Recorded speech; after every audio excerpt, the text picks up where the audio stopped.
the first question that came in, are you a musician? Do you write music, play music, listen to music? First off, what kind of human being does not listen to music?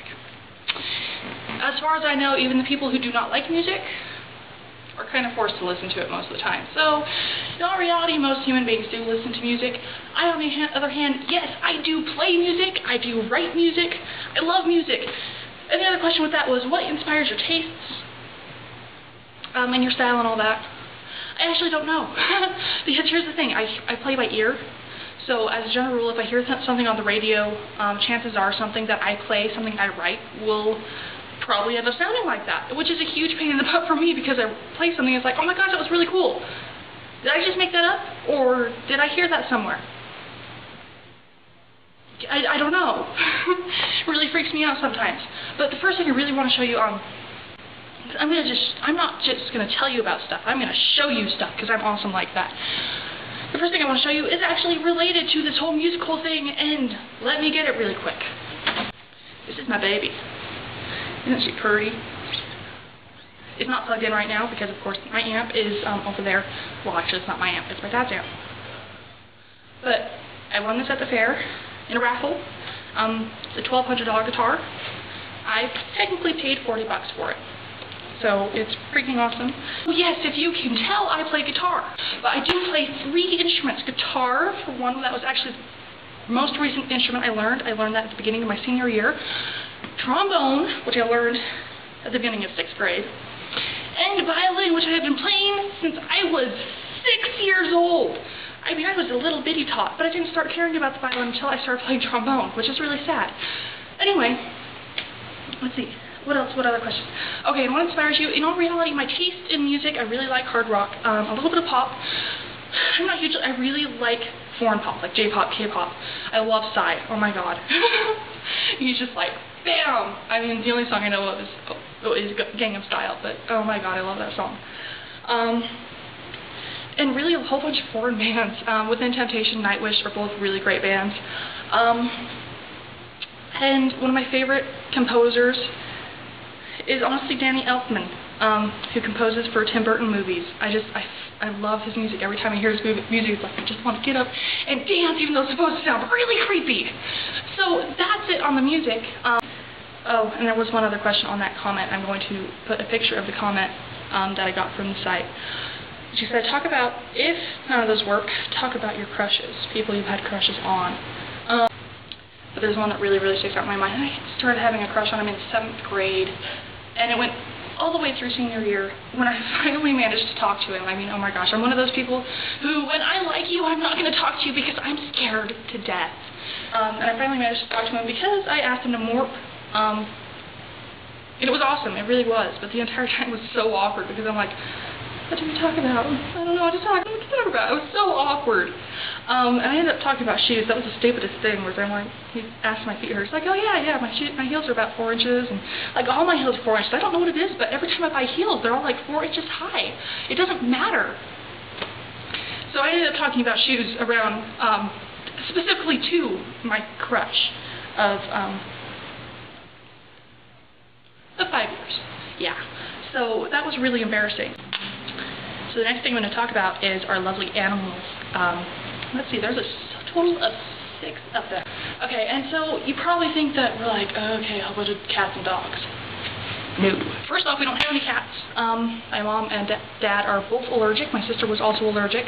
She moved out, so technically she doesn't matter at this point, and we could have cats if we wanted them. But mom and dad are also still allergic. I am allergic to cats. I don't mind cats, but I'm not really a cat person. But we have 2 dogs. And I'm going to see if I can get these guys to come out, or if I'm going to have to go and stop them and get them. But I'll see you in a minute as I go and see if I can get our lovely doggies to show you our lovely doggies. And then I'll get into the more interesting pets that I'm surprised weren't asked about, because the person who asked the question was kind of the person who knows all about them already. So, see you in a minute. Okay, so this is one of our dogs. This is Buddy. Oh, yes. We love you too, Buddy. Oh. Buddy was a stray, and we adopted him off the streets. He eats a lot. He's very fat. Look at this fat baby. And he is very big. He's not graceful at all. Are you? We haven't got a clue how old he is because, like I said, we adopted him on the streets. He's a licker. He likes to lick. So this is Buddy, and he is a doll. But he is the type of dog that if you threaten us, he's going to come after you. And this massive dog right here could do some pretty serious damage. And this is our lovely Boudreaux. He's a little camera shy. Actually, he doesn't understand what I'm doing. He thinks I'm crazy. Oh, don't you, baby? Boudreaux is another rescue animal. All of our animals are rescue animals. Come here. Like I said, a little camera shy. Poor baby. But he is a rescue animal. We got him from the animal shelter. Face the camera, baby. Apparently not. He doesn't want to talk to you guys. I'm sorry. He is very good at snubbing people. Anyway, we rescued him twice.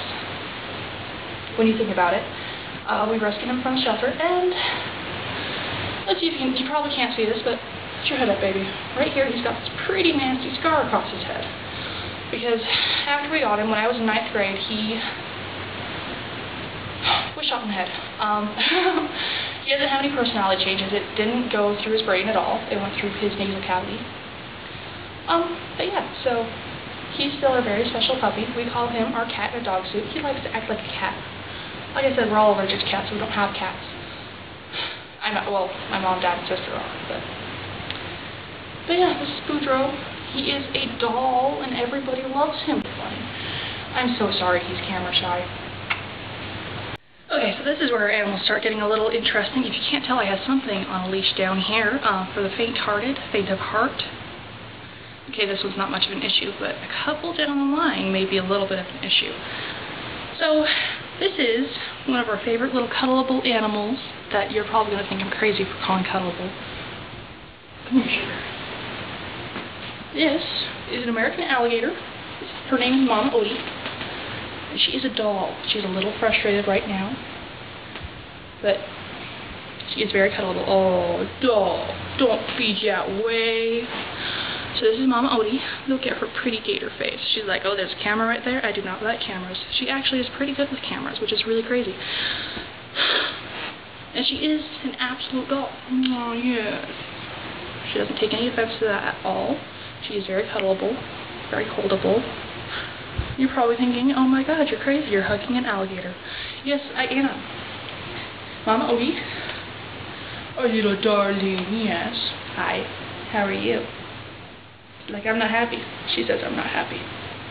Is a 3-year-old alligator. She's almost 4. She's about 3 feet long, nose to tail.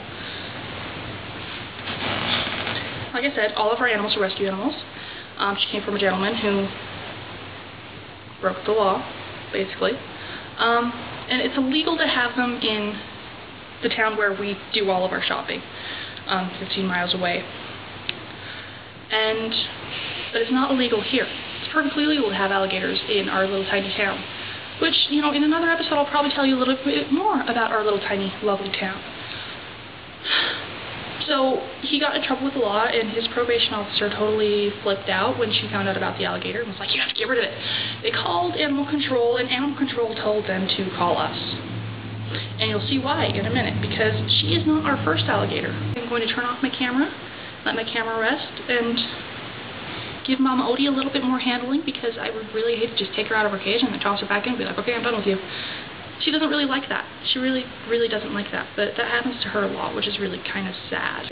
No mouth opening. No. Sometimes she rub her chin, she'll open her mouth, she'll be like, ah, that's so good. It's freaking adorable when she does it. But she's not going to do it today. Now I can cuddle her and hold her and call her Fred. Right, this is Miss Evangeline. Evangeline is about 7 feet long. And like I said, she's kind of a double stick, for lack of a better word for her. And she looks a little short now because her tail is curled up along that wall right there. And the water's a little dark, so the camera can't see the end of her tail. So this is Miss Evangeline. We have had her since 2004. What I'm going to show you. We do have a pet turtle who used to live with Miss Evangeline, but she tried to eat it. But I have one more animal I'm going to show you. For the faint of heart, I would suggest that you turn away at this point, because it is one of those animals that, honestly, you probably wouldn't want to see anywhere else. So,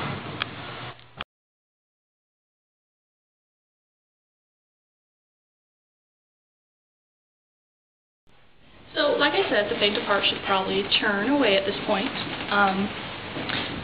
If you're not ready for this shocker. This, come on, baby. This is Aurora. She is an albino Burmese python. Isn't she gorgeous? I mean, look at those markings. She is white and yellow, just in case the camera's not picking that up. She is white and yellow. Her markings are yellow. The rest of her is white. And she has red eyes because, like I said, she is an albino. And if you know anything about Burms, this is a very small Burm because she's only almost 5. Which you'd probably be like, oh, well, she'd be bigger than that if she was going to get a lot bigger, right? The thing is, Burmese pythons, in their proper environment, proper captivity, yada, yada, yada, yada, can live up to 50 years. So a little bit of advice for anybody thinking about getting a large pet snake. It's kind of a lifetime commitment. And like I said, these are all rescue animals. Aurora came to me. She is specifically mine. My parents don't handle her. My brother doesn't handle her. My brother is scared to death of her. She has bitten me. And see how tiny that head is? It's full of very, very, very sharp teeth. It hurts. See this hand right here?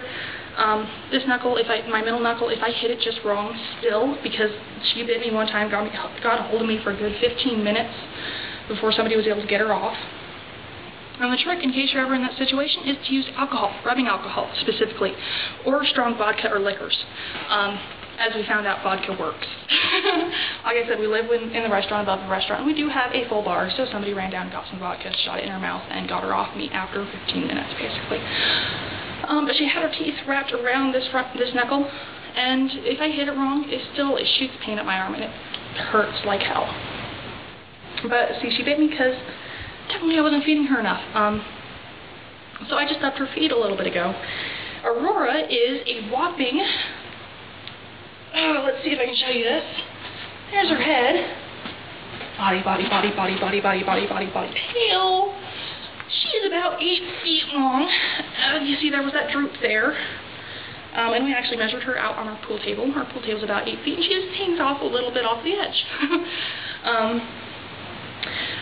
Burmese pythons can get up to 16 feet, and like I said, she is a baby. Isn't she adorable? I love my little girly girl. Yes, I do. I love you. And see the way she's licking her tongue? That's a good thing. That means she is calm, and she's just like checking this out. If she was going to bite me, she wouldn't be flicking her tongue. So, in case you were curious. And she's cuddled, and I can pick her up and hug her and call her George. But I'm actually going to include a couple of pictures of full-grown Burmese in very funny situations.